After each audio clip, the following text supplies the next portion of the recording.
Let's talk about sex. Most of my videos have been very spontaneous. I get an idea and I talk about it straight into the camera.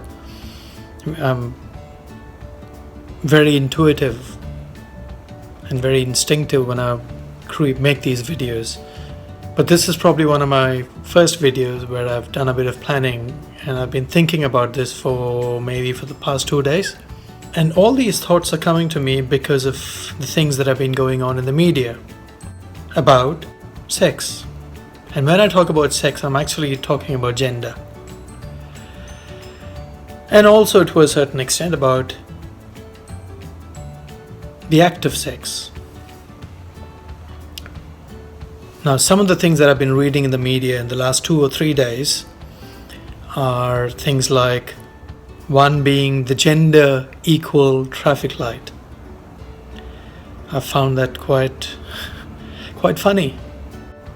The second thing that I read was about, I heard it in the news on the radio as I was driving, and it was about homosexuals being allowed to use the toilet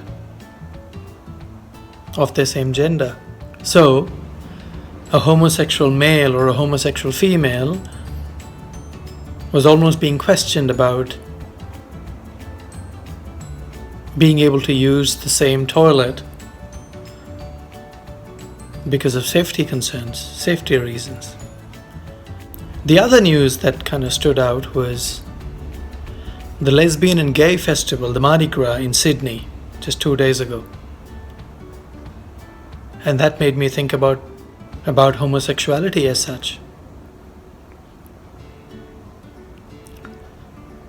Why is it that we consider sex or the act of sex to be such a big dividing factor?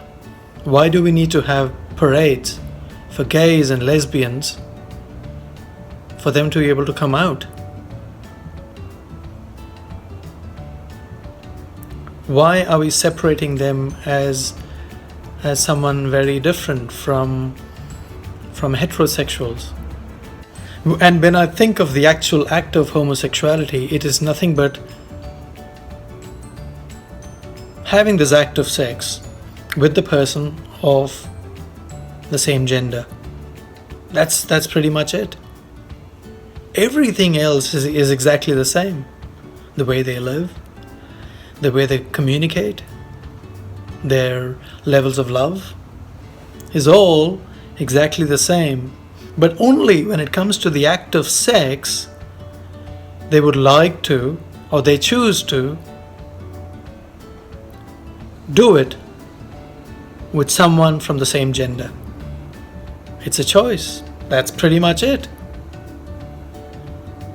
And even there are some religious texts that call this act of homosexuality that it's wrong, that it's sinful. I don't know where, from what authority the people who wrote these religious texts are able to interpret the teachings of the Creator or the universe or the God or evolution or energy, whatever you call it. How? Because the universe doesn't have a language, the Creator does not have a language. How are these people who apparently written these religious texts, how have they been able to interpret what the Creator is actually referring to? What is sinful and what is wrong, what is right? The universe just creates. We all know that the universe constantly just creates. But there are people here, people like you and me, over the past hundreds and hundreds of years, have gone on to say what is right and what is wrong. What is right and what is wrong is only in our minds. We are the ones who judge and label everything as right or wrong, good or bad, virtuous or vicious. And even if you're a homosexual watching this video, please don't consider yourself to be any different or any separate from anyone else. It's just the one act of everything that you do, though just the one act, you prefer to do it with someone of your own gender.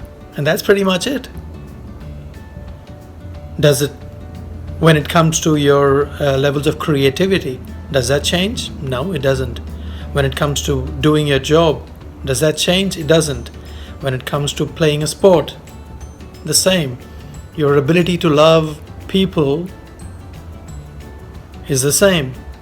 Your ability to take care of yourself, your exercise, your diet, all that is the same.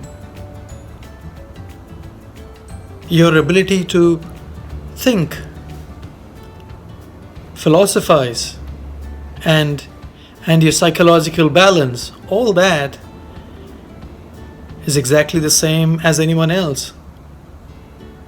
So please do not separate yourselves from anyone else. Now, having these parades, the Mardi Gras in Sydney, is creating this separation. Is creating the separation. It's great that you've come out, and that's pretty much it. I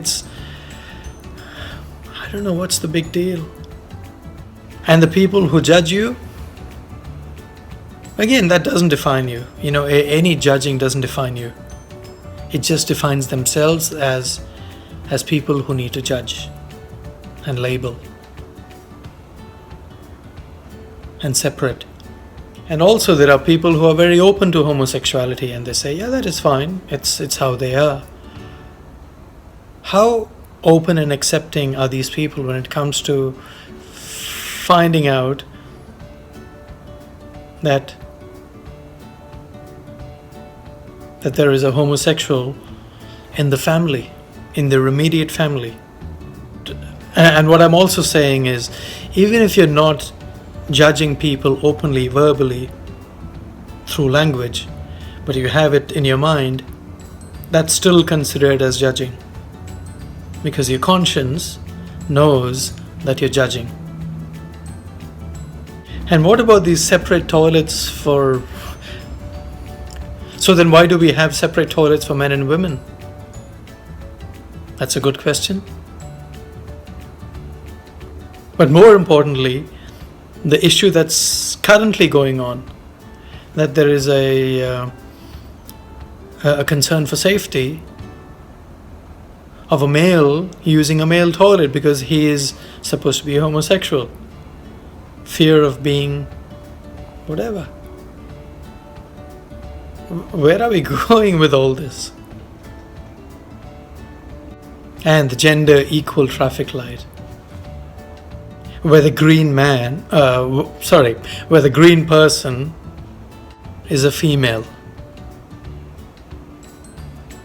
All this fight for equality or equality is only creating more separation. And in my last video, I was talking about separation and how the ego is about separation and identification. And separation is only caused by ignorance. Both the oppressor, supposed to be oppressor, and the one being oppressed are both operating on a very low consciousness level. They're both operating on ignorance. And this is exactly like racial discrimination. Exactly that. Both the oppressed and the oppressor are both operating on a very low level of consciousness. Which is what life is all about. Raising consciousness, increasing awareness, increasing knowledge, banishing ignorance, being more, even if it is intellectually inclined, reading more and understanding more, and looking at everything from a point of view of neutrality, of equanimity. What do you think about all this? Please, like always, post me your comments. Thank you.